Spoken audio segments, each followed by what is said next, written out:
तरुण वयात होत त्या गोष्टी तारुण्यात अपरिहार्यच आहे.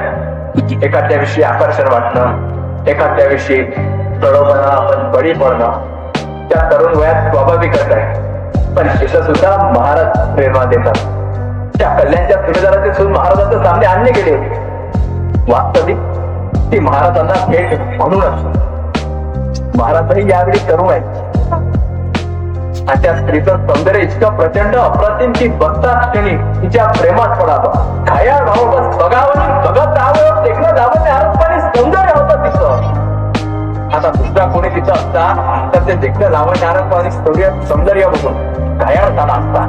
हे सौंदर्य आपल्याला आता भोगायला भेटणार या विचाराने तो आनंदून गेला असता. पण महाराज त्या क्षणी दिशा करते.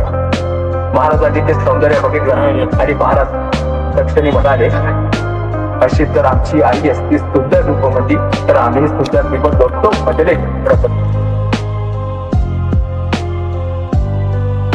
तिच्या सौंदर्याचा गौरव मातृत्वाचा सन्मान करून महाराजांनी केला.